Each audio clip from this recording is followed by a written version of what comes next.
যে আল্লাহ একটা হাতিকে খাওয়াতে পারে, যে আল্লাহ একটা ময়েল সাপকে খাওয়াতে পারে, যে আল্লাহ একটা তিমি মাছকে খাওয়াতে পারে, যে আল্লাহ একটা পিঁপড়েকে খাওয়াতে পারে, সে আল্লাহ আমাকে আপনাকে খাওয়াতে পারে না? হ্যাঁ, কিভাবে খাওয়াচ্ছে দেখুন, কিভাবে খাওয়াচ্ছে দেখুন। আল্লাহ বলে বান্দা শোন, আল্লাহর খাওয়ানোর টেকনিক্যাল আর বান্দার খাওয়ানোর টেকনিক্যাল বিটুইন ফার ডিফারেন্ট। আল্লাহ বলে আব্দুল্লাহ গিল মারুফ, এই আব্দুল্লাহ গিল মারুফ, তুই যখন তোর মায়ের পেটের ভিতরে ছিলিস, কি খাবারটা তুই খেলি? আমি আল্লাহ করলাম কি, তোর নাভির সঙ্গে মায়ের নাভিটা জুড়ে দিলাম।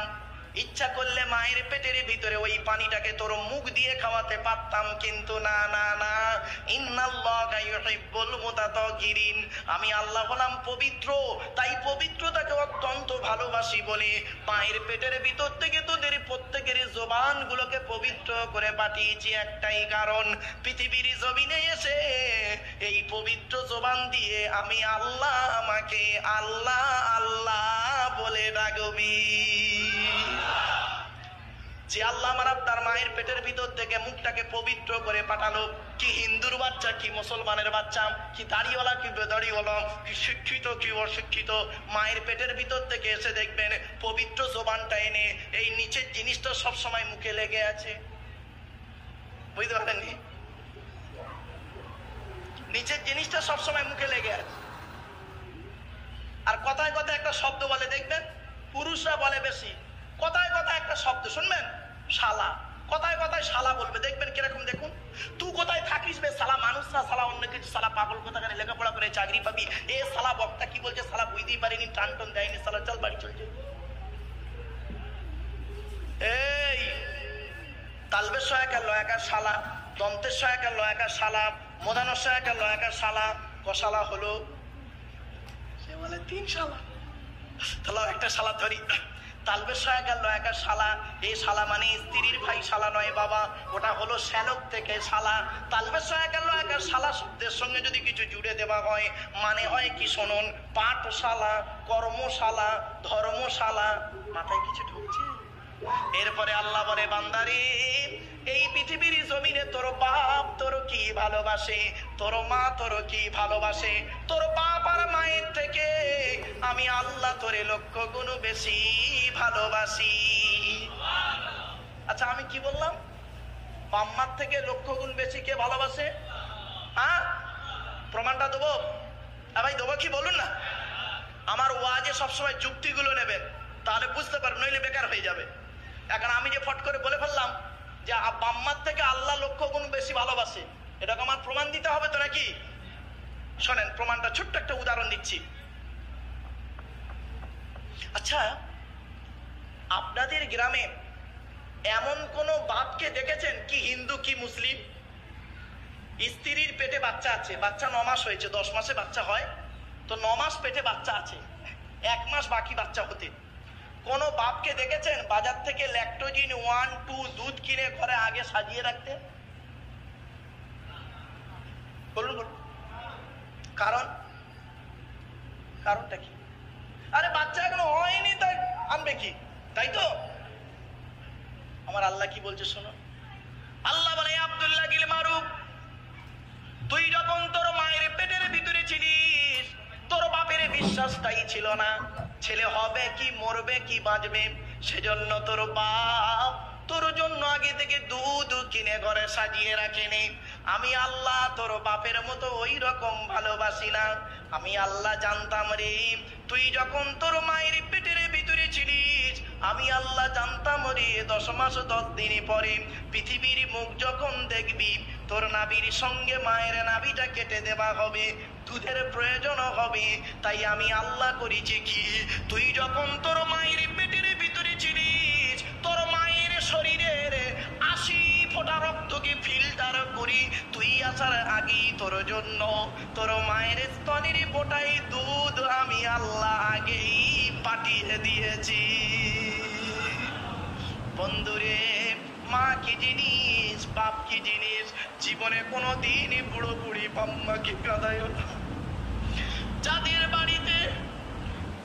বাড়িতে বুড়ো বুড়ি বাম্মা বেঁচে আছে, জীবনে কোনোদিন কাঁদায় না। বাপ আর মা হারিয়ে এখনো বুঝতে পারছি পৃথিবীতে কি নিয়ামত হারিয়েছি। মনে রাখবেন, আল্লাহর নবীদের পরই স্থান হলো বাপ আর মায়ের। আল্লাহ নবীর পরই স্থান কাদের? জোরে বলুন। এই কোরআনের দলিল, এই কোরআনের দলিল। চলুন আমি দিচ্ছি দলিলগুলো। টোটাল কোরআনের কোথায় কোথায় বাম্মার সেবা করতে হবে খালি শুনে নিন। আমি বলতে শুরু করি, আপনারা গুনতে শুরু করুন।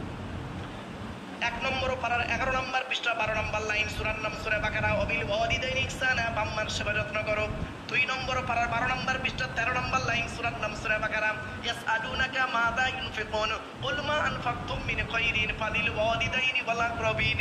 নবীজির কাছে জিজ্ঞাসা করা হলো, ইয়া রাসূলুল্লাহ, টাকা পয়সা সর্বপ্রথম কোথায় ব্যয় করলে আল্লাহ খুশি হবে? আল্লাহ পাক বললেন, নবী তুমি বলে দাও, কুল মা আনফাকতুম মিন খায়রিন ফালিল ওয়ালিদাইনি ওয়াল আকরাবিন। সর্বপ্রথম টাকা পয়সা তোমরা তোমাদের বুড়ো বুড়ি বাম্মার পিছনে ব্যয় করবে, আল্লাহ খুশি হয়ে যাবে। বুড়ো বুড়ি বাম্মার পিছনে পয়সা ব্যয় করো না তোমরা। তোমরা আমার ওয়াজ শুনতে এসেছো? ফালতু লোক। বাপের ভাত দেয় না, মার ভাত দেয় না, অনেকে আমার ওয়াজ শুনবে। তোর মতো শ্রোতা আমার দরকার নেই, ফালতু। রাগ করবেন না বাবা, শুনতে হয়তো খারাপ লাগছে, দয়া করে কেউ রাগ করবেন না বাবা। একটু হাতটা তুলে আমাকে বলবেন, এখানে এতগুলো মানুষ বসে আছেন, কারোর বাপ মারা গেছে অথবা বাম্মা দুজনেই মারা গেছে, হাত তুলুন তো দেখি। লজ্জা করবেন না কেউ, লজ্জার কি আছে? হাত নামান, নামান।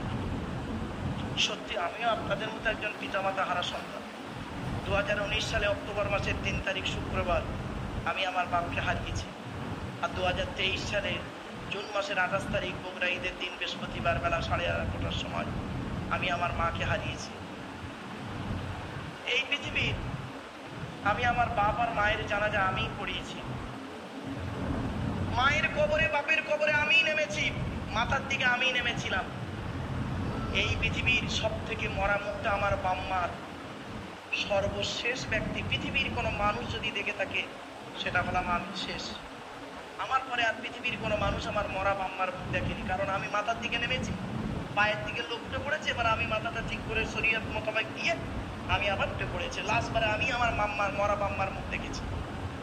সত্যি কথা বলুন তো দেখি, আপনাদের যাদের বাম্মা মারা গেছে, যেদিন বাম্মা মরে গেল, মাটি দিয়ে চলে এলেন, সেই দিন থেকে আজ পর্যন্ত কোনোদিন পৃথিবীর কোনো ব্যক্তিকে অন্তর থেকে আব্বা বা মা বলে ডাকতে পেরেছেন? বলুন, পেরেছেন? ওরে বন্ধু, শ্বশুর কোনোদিন বাপ হতে পারে না, শ্বশুর শ্বশুরই হয়। শাশুড়ি কোনোদিন মা হতে পারে না। শ্বশুর তোমার বাপ হয়েছে 20 বছর পরে তার মেয়ে দেবার কারণে, শাশুড়ি তোমার মা হয়েছে 20 বছর পরে তার মেয়ে দেবার কারণে। তোমার বাপ হয়েছে যেদিন তুমি মায়ের পেটে এসেছিলে সেই দিন থেকে। তোমার মা হয়েছে যেদিন তুমি মায়ের পেটে এসেছিলে সেই দিন থেকে। অর্থাৎ বাপ আর মা কি জিনিস? আল্লাহর নবীদের পরই স্থান হলো বাপ আর মায়ের। দলিলগুলো খালি নিয়ে নিন। 5 নম্বর পারা 3 নম্বর পৃষ্ঠা 3 নম্বর লাইন, সূরার নাম সূরা নিসা 36 নম্বর আয়াত, ওয়াবুদুল্লাহ ওয়া লা তুশরিকু বিহি শাইয়্যান ওয়া বিল ওয়ালিদাইনি ইহসানা, বাম্মার সেবা যত্ন করো। 8 নম্বর পারা 16 নাম 8 নম্বর পারার একেবারে 7 নম্বর পৃষ্ঠার 11 নম্বর লাইন, সূরার নাম সূরা আনামের 151 নম্বর আয়াত, লা তুশরিকু বিহি শাইয়্যান ওয়া বিল ওয়ালিদাইনি ইহসানা, বাম্মার সেবা যত্ন করো। 15 নম্বর পারা 3 নম্বর পৃষ্ঠার 8 নম্বর লাইন, সূরার নাম সূরা বানী ইসরাঈল, ওয়া ক্বাদা রাব্বুকা আল্লা তা'বুদু ইল্লা ইয়্যা ওয়া বিল ওয়ালিদাইনি ইহসানা, বাম্মার সেবা যত্ন করো। 20 নম্বর পারা 16 নম্বর পৃষ্ঠার 4 নম্বর লাইন, সূরার নাম সূরা আনকাবুত, ওয়া ওয়াসাইনাল ইনসানা বিওয়ালিদাইহি হুসনা, বাম্মার সেবা যত্ন করো। 21 নম্বর পারার 11 নম্বর পৃষ্ঠার 6-7 নম্বর লাইন, সূরার নাম সূরা লোকমান, ওয়া ওয়াসাইনাল ইনসানা বিওয়ালিদাইহি, বাম্মার সেবা যত্ন করো। 26 নম্বর পারা 2 নম্বর পৃষ্ঠার 11 নম্বর লাইন, সূরার নাম সূরা আকাবের 15 নম্বর আয়াত, ওয়া ওয়াসাইনাল ইনসানা বিওয়ালিদাইহি ইহসানা হামালাত উম্মুহু কুরহা ওয়া ওয়াদাতহু কুরহা। তোরা তোদের বাপ আর মায়ের সেবা যত্ন কর। তোদের মা তোদের বড় কষ্ট করে গর্ভে ধারণ করেছে, দুনিয়ার মুখটা বড় কষ্ট করে দেখিয়েছে। সন্তান তুমি যত বড় আলেম, হাফেজ, মাস্টার, ডাক্তার, ইঞ্জিনিয়ার, প্রফেসর হও না কেন, ইন্নাল জান্নাতা তাহতা আকদামিল উম্মাহাত, হে ছেলে মেয়েরা, তোমাদের জান্নাত হলো তোমাদের বাপ আর মায়ের পায়ের তলায়। দাও বাপের সেবা করো, মার সেবা করো। বাপের দেখে না, মা দেখে না, শ্বশুর শাশুড়ির সেবা করে, নিজের বাপকে আব্বা জান বলে না, আর পীর সাহেবকে আব্বা হুজুর বলে, আব্বা হুজুর করে আব্বা জান করে। জন্মদাতা বাপকে বাপ বলা শেখো। নিজের বাপের পরিচয় ভুলে যায়। অনেক ছেলে এখানে আছে বাপের পরিচয়কে বাপকে আব্বাজান বলতে লজ্জা লাগে, আর শ্বশুরকে দেখবেন ঘন ঘন পায়ে কদম মুছে উঠছে। খবরদার নয় বাপ, আমি এটা বলতে চাইনি আপনি কাল থেকে শ্বশুরের প্রতি অনিয়া ব্যবহার করবেন না, এটা বলতে চাইনি। আপনি আপনার বাপের সেবা করুন, মায়ের সেবা করুন। মনে রাখবেন হাদিস আমার বাবার কথা নয়।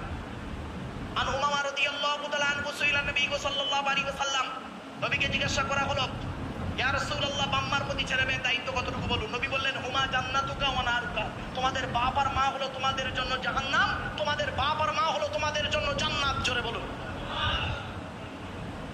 আরেকটা হাদিস আন আব্দুল্লাহ ইবনে উমর রাদিয়াল্লাহু তাআলা আনহু قال جاء رجل الى رسول الله صلى الله عليه وسلم اني اريد الجهاد يا رسول الله।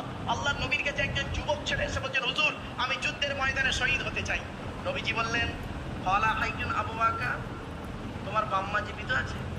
ছেলেটি বললেন ক্বালা না, জি হ্যাঁ। নবী বললেন ক্বালা ফাবিমা ফাজাই, চলে যাও বাম্মার সেবা যত্ন করো, তোমার বাম্মা যদি খুশি হয়ে যায় তুমি শহীদের মর্যাদা পেয়ে যাবে। কোথায় আছেন আপনি? আপনি কোথায় আছেন? বাপকে কষ্ট দিয়েছেন, মাকে কষ্ট দিয়েছেন, আর মনে করেছেন ভালো হয়ে গেছেন। এত সহজ জিনিস নয়। দাঁড়ান না, দাঁড়ান, একটু দাঁড়ান, ধৈর্যের পরিচয় দিন। কিয়ামতের মাঠে আপনাকে আমাকে 10 রকম প্রশ্ন করা হবে, 10 রকমের প্রশ্ন করা হবে। আমি যদি ভুলে যাই বাবা একটু খেয়াল করিয়ে দেবেন তো, যে 10 রকমের প্রশ্ন করা হবে কিয়ামতের মাঠে একজন পুরুষকে। একটু ধৈর্যের পরিচয় দিন, আমি যদি ভুলে যাই বাবা খেয়াল করিয়ে দেবেন আমাকে একটু। চলুন। এরপরে রাসূলুল্লাহ সাল্লাল্লাহু আলাইহি সাল্লাম বলতে শুনে নিন, যাদের বাম্মা মারা গেছে তারা এখন কি করবেন? আপনাদের তো বাম্মা মারা গেছে, আপনি কি করবেন? রাসূল বলছেন মান যারা কবর আবাবাইহি আও আহাদিহিমা ফি কুল্লি জুমআতিন গুফিরা লাহু ওয়া কুতিবা লাহু বারাআ। জুম্মার দিনে যদি কোনো ছেলে তার বাপ আর মায়ের কবরটা জিয়ারত করে, ওই ছেলের দোয়ার ওসিলায় বাম্মার কবরটাকে আল্লাহ পাক আলোয় আলোকিত করে দেয়। সত্যি কথা বলবেন, জুম্মার দিনে বাপের কবর জিয়ারত করেন? বছরে একবার করে শবে বরাতের রাতে, তাও আবার বাপের কবরে গরু পায়খানা পিচ্ছে। রাগ করবেন না বাপ। যদি বললেন হুজুর আপনি আপনার বাম্মার কবরটা কেমন রেখেছেন, কোনোদিন যদি সময় পান আমাকে না যাইনি গিয়ে দেখে আসবেন কিভাবে রেখেছি। যদি মনে হয় তাহলে আপনি আপনার বাম্মার কবরটাকে ওইভাবে রাখার চেষ্টা করবেন ইনশাআল্লাহ। যদি বলেন হুজুর আপনি আপনার বাম্মার নামে ফকির খাওয়ান, হ্যাঁ বাবা খাওয়াই, প্রতি বৃহস্পতিবার 4টা করে ফকির আমার বাড়িতে খায়। আজ বৃহস্পতিবার খেয়েছি, এখন আমার ফকিরের খুব স্ট্যান্ডার্ড জানেন। আজকে সকালে ফজরের নামাজ পড়ে আমি বাজার করতে গেছি, একটা ফকির খায় গরুর গোস্ত, একজন খায় মুরগির গোস্ত, একজন খায় মাছ। স্ট্যান্ডার্ড ফকির খারে বলে বুঝতে পারছেন? আমি আমার একটা ছাত্রকে ফোন করে বলছি স্ট্যান্ডার্ড ফকির, এখন আর কিছু করার নেই। বাপেরা বাপ্পার নামে খুব গরিবকে খাওয়াবেন, ফকির খাওয়াবেন, আল্লাহ দেখিয়ে দেবে। বলে গেলাম আজকে। চলো, আল্লাহর আলোচনা করতে গেলেই বাম্মার আলোচনা আসবে। আল্লাহ পৃথিবীতে পাঠিয়েছেন বাম্মার মাধ্যমে, সুতরাং আল্লাহর আলোচনা করলেই বাম্মার আলোচনা আসবে। আমরা তো বুঝি না, আমরা খালি নিজেদের মধ্যে মারামারি করতেই ব্যস্ত। বাপ আমি আপনাদের অনুরোধ করে বলে যাচ্ছি, এগুলো মাথায় রাখুন। এখন আমাদের আলোচনা চলছে কার? জোরে বলুন, আল্লাহ। এরপরে আসছি, আপনারা আল্লাহকে মানেন? আরে ভাই বলুন না, কি দেখে মানেন? হয়ে গেল, শুনে নিন। আমাকে আমার জীবনে এরকম একটা প্রশ্ন করেছিল, আপনারা যদি ইউটিউবে শুনে থাকবেন, এরকম একটা প্রশ্ন আমার জীবনে একজন করেছিলেন, তুষার কুমার সেন, একজন অ্যাডভোকেট, যে আপনি আল্লাহকে মানেন কি দেখে। আমি ওনাকে উত্তর দিয়েছিলাম, যে শর্টে বলছি, শর্টে বোঝার জন্য। ওনাকে আমি উত্তর দিয়েছিলাম, প্লেন থেকে নেমে 1 টাকার একটা কয়েন নিয়ে বলেছিলাম 1 টাকার কয়েনটা যে ডাইস থেকে বের হয়েছে, ওই ডাইস থেকে 2 টাকার কয়েন বেরোবে? তো বলছে it is very impossible matter, অসম্ভব ব্যাপার। তা আমি বললাম শুনুন, বলছে এর মধ্যে আল্লাহ মানার কি যুক্তি? আমি বললাম স্যার শুনুন 1 টাকার কয়েনের ডাইস থেকে 2 টাকার কয়েন বের হবে না, এটা স্বাভাবিক। মনে রাখবেন আমার আল্লাহ কত বড় সৃষ্টিকর্তা, চিন্তা করুন একবার। দেখুন এই পৃথিবীর শ্রেষ্ঠ বৈজ্ঞানিকের নাম শুনুন, সৃষ্টিকর্তা আল্লাহ। আল্লাহ বলছেন বান্দা 1 টাকার কয়েনের ডাইস থেকে 2 টাকার কয়েন বের করার ক্ষমতা তোর নাই, তোর বাবার নেই। আর আমি আল্লাহ কত বড় বৈজ্ঞানিক, একবার চিন্তা করে দেখ, তোর একটা বাপ একটা মা থেকে 5টা ভাই বোন হলি 5টা 5 রকম দেখতে।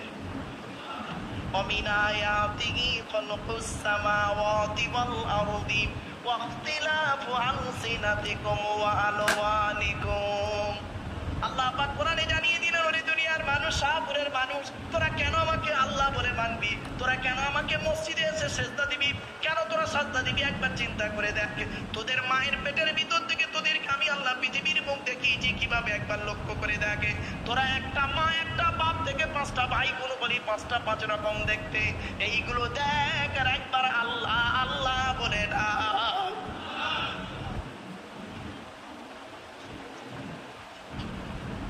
আমার বাপেরা বাবু, এরপরে আল্লাহ বলে বান্দা শোন, এই পৃথিবীতে আল্লাহকে কেন, আপনি একজন যদি অমুসলিম ভাই আপনাকে প্রশ্ন করেন আপনি কেন আল্লাহর ইবাদত করবেন, আপনি কি জানেন আল্লাহ আপনার পিছনে প্রতিদিন 18 লক্ষ টাকা খরচা করে? কত কত কত শুনে নিন, সারাদিনে আপনি যে অক্সিজেনটা নেন, ওই অক্সিজেন যদি আপনি বাইরে থেকে নিতে যান, বাইরে থেকে নিতে গেলে 24 ঘন্টায় 18 লক্ষ টাকা লাগে। আল্লাহ বলে বান্দা শোন, আমার দেবা পৃথিবীতে 18 লক্ষ টাকা অক্সিজেন তোকে ফিরি ফিরি দিই, তুই একবার আমাকে আল্লাহ বলে ডাকলিনি, একবার আমাকে সস্তা দিলিনি, বিপদে পড়লি আমাকে ডাকলি, আর বিপদ থেকে উদ্ধার হয়ে গেলি আমাকে ভুলে গেলি। ঠিক না বে ঠিক? কোরআনে আল্লাহ বলছেন, আমি বলিনি, আল্লাহ বলছেন কোরআনে। আচ্ছা আপনাদেরকে নদী পার হয়ে এলাম, আপনারা নদীতে নৌকায় পার হয়েছেন কোনো সময়? হ্যাঁ শুনে নিন, নদীর মাঝখানে নৌকাটা গিয়ে যদি একবার টলমল করে আপনারা কিরকম করেন, ভয় লাগে না? আল্লাহ কি বলছে দেখি, ফাইদা রাকিবু ফিল ফুলকি দা'আবুল্লাহ মুখলিসিনা লাহুদ্দিন ফালাম্মা নাজ্জাহুম ইলাল বাররি ইযা হুম ইউশরিকুন। 21 নম্বর পারার একেবারে 3 নম্বর পৃষ্ঠার 2 নম্বর লাইন, সূরার নাম সূরা আনকাবুতের মধ্যে আল্লাহ বললেন, বান্দা যখন নৌকায় করে নদী পার হতে যায়, নদীর মাঝখানে যখন নৌকাটা একবার টলমল করে, ওরা তখন প্রত্যেকেই মরণের ভয়ে আল্লাহ আল্লাহ বলে চিৎকার করে। আল্লাহ বলে আমার নাম রহমান, আমার নাম রহিম, তোদের কান্না সহ্য করতে পারি না। ফালাম্মা নাজ্জাহুম ইলাল বাররি, যখন ফেরেশতার মাধ্যমে তোদের ডাঙায় তুলে দিই, তোরা এত বড় মুনাফিক বদমাইশ, যেই ডাঙায় উঠে গেলি ইযা হুম ইউশরিকুন, আমার সঙ্গে শিরক করিস আর বলিস মাঝি ভালো ছিল বলে বেঁচে গেছি। ঠিক না বেটি? আশ্চর্য আমার বাপেরা, এগুলো বাড়ি থেকে ভাববেন, আল্লাহর প্রতি বিশ্বাস রাখুন 100%। আল্লাহ বলে বান্দা শোন, এই পৃথিবীর জমিনে যখন কোনো কাজ করতে যাবি, পৃথিবীর কোনো ব্যক্তি বস্তুর উপরে ভরসা করে করবি না। ইজা আযামতা ফাতাওয়াক্কাল আলাল্লাহ ইন্নাল্লাহা ইউহিব্বুল মুতাওয়াক্কিলিন। 4 নম্বর পারা 10 নম্বর পৃষ্ঠা 3 নম্বর লাইন, সূরার নাম সূরা আল ইমরানের মধ্যে আল্লাহ পাক বলে দিলেন, বান্দা তুই যখন কোনো কাজ করতে যাবি, পৃথিবীর কোনো ব্যক্তি বস্তুর উপরে ভরসা করে কাজে নামবি না, একমাত্র আল্লাহর উপরে ভরসা করে কাজে নামবি। যারা আল্লাহর উপরে ভরসা করে কাজে নামে, আমি আল্লাহ তাদের অত্যন্ত ভালোবাসি। ও আমার জলসা কমিটির ভাইরা, জলসা দেবেন কোনো ব্যক্তির উপরে ভরসা করে নয়, জলসা হবে একমাত্র আল্লাহর উপরে ভরসা করে। জোরে বলুন। আমার বাপেরা, এতক্ষণ আমি আপনাদেরকে আল্লাহ সম্পর্কে ধারণা দিয়েছি আধা ঘন্টা, বেশি নয়, 35-40 মিনিট আল্লাহ সম্পর্কে বলেছি, আর নয়। এবার আসছি আল্লাহর পরে, কেন অনেকগুলো পাঠ আছে, মনে আছে না ভুলে গেছেন? আল্লাহর পরে স্থানগুলো কাদের বলেছি? নবী। চলো, নবীদের পরিচয় কটা বলেছি? কটা কটা কটা? 3টে। কি কি শুনে নিন। 1 নাম্বার, যিনি নবী হবেন তার চরিত্র উত্তম হতে হবে। 2 নাম্বার, যিনি নবী হবেন তার উপর আল্লাহর তরফ থেকে ওহী নাযিল হতে হবে। 3 নাম্বার, যিনি নবী হবেন তার দ্বারাই অলৌকিক ঘটনা ঘটতে হবে, একটা হোক বা 50টা হোক। পৃথিবীতে যত নবী এসেছেন, প্রত্যেক নবীর মাধ্যমে আল্লাহ পাক 1 থেকে 50টার ভিতরে মুজিজা দিয়েছেন, কিন্তু আমার নবী, বিশ্ব নবী, কুল কায়নাতের রাসূল, রাহমাতুল লিল আলামিন, মুহাম্মদ মুস্তাফা সাল্লাল্লাহু আলাইহি ওয়াসাল্লাম, তার মাধ্যমে আল্লাহ পাক পৃথিবীতে 1000-এরও বেশি মুজিজা দিয়েছেন। জোরে বলুন। কটা জানেন? 1000-এরও বেশি মুজিজা। আজকের গোটা কথা বলবো, চিন্তা নেই। চলুন এখন আমাদের নবীর পরিচয়টা তো জেনে নিতে হবে নাকি? আরে ভাই বলুন না। আচ্ছা আগে নবীর পরিচয়টা জেনে নি। আমাদের নবীর নাম কি? নবী কোন বংশে জন্মগ্রহণ করেছেন বাবা? জোরে বলুন। কুরাইশ। কুরাইশটা কে? কার নাম কুরাইশ? শুনে নিন, ভালো করে শুনে নিন, সুবহানাল্লাহ জোরে বলতে হবে, পারবেন তো?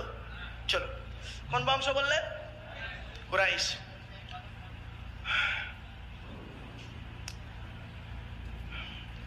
মুহাম্মাদের বাপের নাম আব্দুল্লাহ, আব্দুল্লাহর বাপের নাম আব্দুল মুত্তালিব, আব্দুল মুত্তালিবের বাপের নাম আব্দে মান্নাফ, আব্দে মান্নাফের বাপের নাম হাশেম, হাশেমের বাপের নাম কুসাই, কুসাইয়ের বাপের নাম কিলাব, কিলাবের বাপের নাম মুররা, মুরার বাপের নাম লুবাই, লুবাইয়ের বাপের নাম কাব, কাবের বাপের নাম গালিব, গালিবের বাপের নাম ফিগির, ফিগির থেকে কুরাইশ বংশ এসেছে। নবীর বাপের নাম আব্দুল্লাহ, মায়ের নাম আমিনা, দাদার নাম আব্দুল মুত্তালিব, দাদির নামটা কি? নেতিলা বিনতে খব্বাব ব্র্যাকেটে ফতেমা, কেউ বলেছেন সামিরা। নবীর নানার নাম হলো আব্দুল ওয়াহাব জুহরি, নবীর নানির নাম হলো বারিরা বা বাররা, নবীর দুধ মার নাম হলো হালিমা, নবীর দুধ বাপের নাম হলো হারেস, নবীর দুধ ভাইয়ের নাম আব্দুল্লাহ, নবীর বাপের নাম আব্দুল্লাহ, নবীর দুধ ভাইয়ের নাম আব্দুল্লাহ, দূরে যেন এক করে ফেলবেন না। নবীর জন্ম 570 খ্রিস্টাব্দে, ইংরাজি কি মাস ছিল?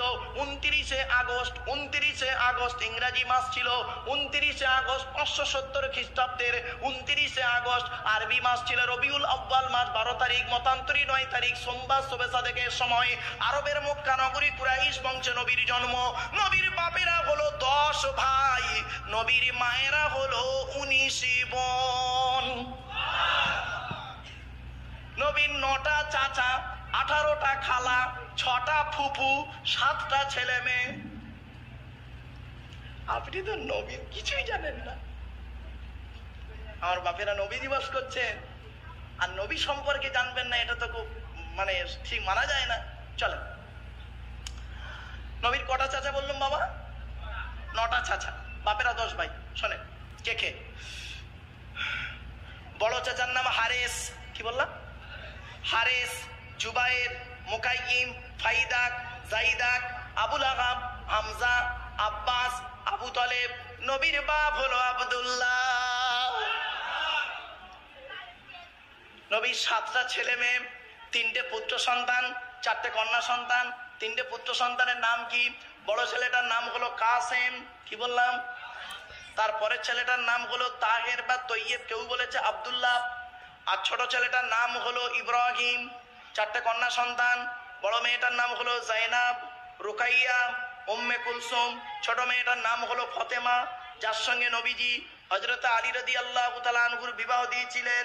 এখন একটি প্রশ্ন, আল্লাহ রসুল কেন, মুহাম্মদ সাল্লাল্লাহু আলাইহি ওয়াসাল্লাম কেন হযরত আলী রাদিয়াল্লাহু তাআলা আনহুকে জামাই করতে গেলেন? আরবে কি ছেলে খুব কম ছিল? না, হযরত আলী রাদিয়াল্লাহু তাআলা আনহু খুব কোটিপতি লোক ছিলেন? তাও ছিলেন না। তাহলে জামাই করতে গেলেন কেন? আপনি লাস্টে বলবেন আল্লাহর হুকুম, ওটা তো সকলের শেষে। বুঝতে পারছেন না কথা আমার ওয়াজ? শুনে নিন, হযরত আলী রাদিয়াল্লাহু তাআলা আনহুর মধ্যে আল্লাহ পাক অনেক গুণ দান করেছিলেন। তার মধ্যে থেকে 2টো গুণ আপনাদের বলছি, এখান থেকে শিক্ষা নিয়ে নিন, এখান থেকে শিক্ষা নিয়ে নিন। এই যুবক ছেলেরা, যুবক ছেলেরা ভালো করে শুনে নাও বাবা, যারা এখনো বিয়ে শাদী করোনি আর যারা বিয়ে শাদী করেছে একটু সংশোধন করে নাও। এই এদিকে বাচ্চারা আছে না, এদিকে সরিয়ে দেন তো।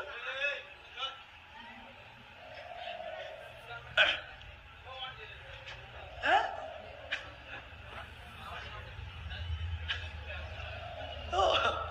আমার বাপেরা শুনে নি, হযরত আলী রাদিয়াল্লাহু তাআলা আনহুকে জামাই করলেন, এখান থেকে শিক্ষা নিয়ে নিন। হযরত আলী রাদিয়াল্লাহু তাআলা আনহুর মধ্যে আল্লাহ পাক অনেকগুলো গুণ দান করেছিলেন, তার মধ্যে থেকে 2টো গুণ আপনাদের বলছি, শুনে নিন। এখান থেকে শিক্ষা নিন কোন ছেলেকে জামাই করবেন।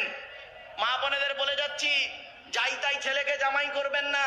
খালি একলা বাপের একটা ছেলে থেকে ছুটবেন না, সব একলা বাপের একটা ছেলে সমান নয়। আর কোন মেয়েকে বৌমা করবেন, খালি সাদা চামড়া দেখে আর বৌমা করতে ছুটবেন, ফেসে যাবেন। সব সাদা চামড়ার মেয়ে ভালো নয়। কোন মেয়েকে বৌমা করবেন, এই কোরআনে লেখা আছে যে মেয়ের মধ্যে 6টা গুণ আছে,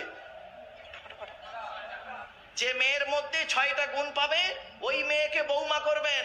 আর কোন ছেলেকে জামাই করবেন, যে ছেলের মধ্যে কমসে কম 2টো গুণ পাবেন। আগে ছেলেদেরটা বলে দিই, শুনে নিন ছেলেদের 2টো গুণ কি কি। 1 নাম্বার, ছেলেটি সৎ ছেলে কিনা খবর নেবে। সৎ কাকে বলে? বক্তব্যের শুরুতেই বলেছিলাম, মনে আছে? 2 ঠোঁটের মাঝখানে 2 রানের বীজখানে। বাড়ি থেকে ভাবলেন আপনারা মেয়ে দেখতে গেলে, ছেলের বিয়ে দিতে গেলে মেয়ে কটা প্রেম করেছে দেখেন, আর ছেলে কটা মেয়ে নষ্ট করেছে এটা দেখেন না কেন? ও, এইটার বেলা দোষ না। চলুন